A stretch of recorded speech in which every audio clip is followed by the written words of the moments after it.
Hi there, welcome back to my channel. Sandy Freshy, Human Design Specialist here. Today we are going to be finishing up our conversation about human design and burnout.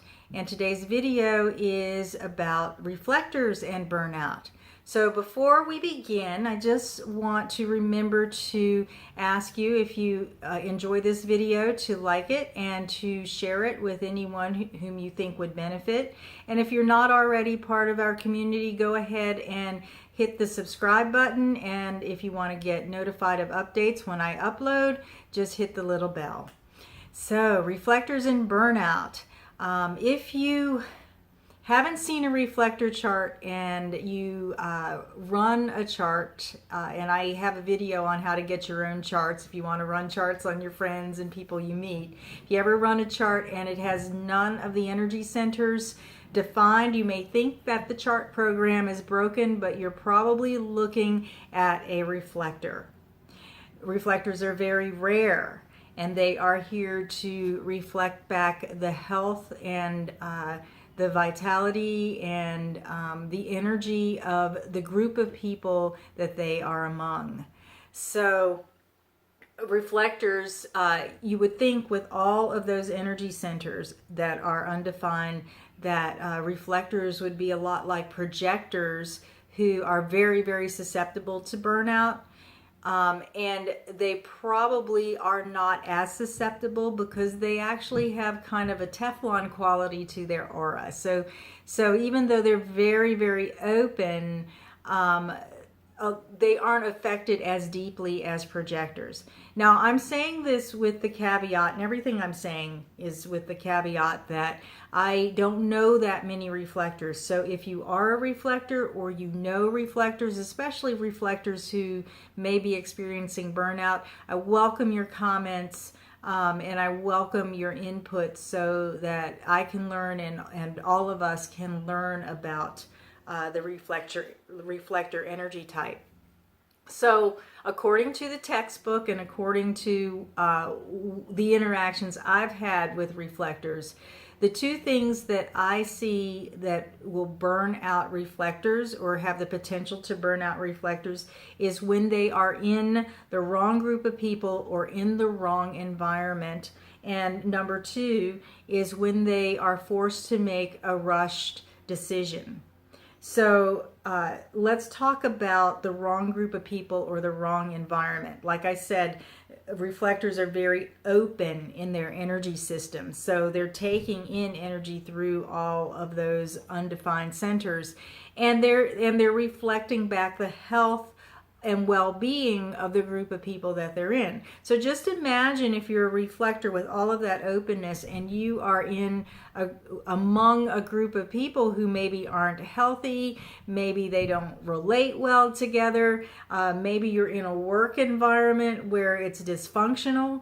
Can you imagine how that would just fry your system and burn you out when you're reflecting back that dysfunction or lack of health and vitality? So that's one way. If it's the wrong environment or if it's the wrong group of people, it's probably not healthy. It's not healthy for the reflector, and they will know it, or other people will know it, because the reflector will reflect back that lack of health and possibly even the dysfunction within an organization. So number two, making rush decisions, because they're so open in their energy fields, in their energy systems, and they need to kind of feel their way through all kinds of energies that they're experiencing through their open centers. They need to take a long time to make decisions. The textbook says that a minimum of 28 days is good.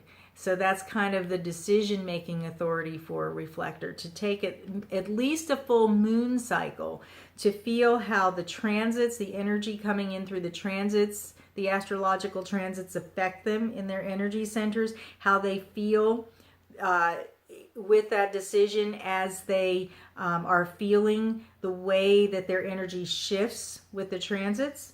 And that's why they need to take a long time. So these are people who are not meant to be spontaneous decision makers. So when a reflector is rushed into making a decision, it can throw them into a situation that may not be correct for them, that may not be healthy for them, or it can throw them into a group of people or an environment that is not healthy or does not feed their well-being, and that will burn out a reflector's system. That will burn out a reflector. So, like I said, reflectors are a very rare energy type, and I welcome any observations or any experiences about reflectors in the comments, so that we can just get a better understanding of how burnout in particular, related to this video, reflects or affects reflectors, and about reflectors in general and how they operate. So if you find that this is accurate, if you've had experience with reflectors and you find that this is accurate, please let me know. If you find out that I'm saying something that's inaccurate, definitely please let me know. So that's it for our series on burnout. If you haven't joined my member resource portal, I invite you to do that, and I will leave a link down below so that you can check it out. It's still in process as of the recording of this video, so I'm still adding resources. But one of the exciting things that I'm going to be starting in June, or in next month, which will be June, this is May 2019 that we're recording, is a monthly focus where you get to kind of do a deep dive into a particular topic about your design or about your life in general. And in June, next month, we will be looking at burnout in particular. So you're invited to come and join us there, take advantage of the free resources, and also in my member portal you can also take a look at some of the other offerings that I have on readings and mentoring and things like that. So thank you for joining me for this discussion on burnout, and until the next time, be well.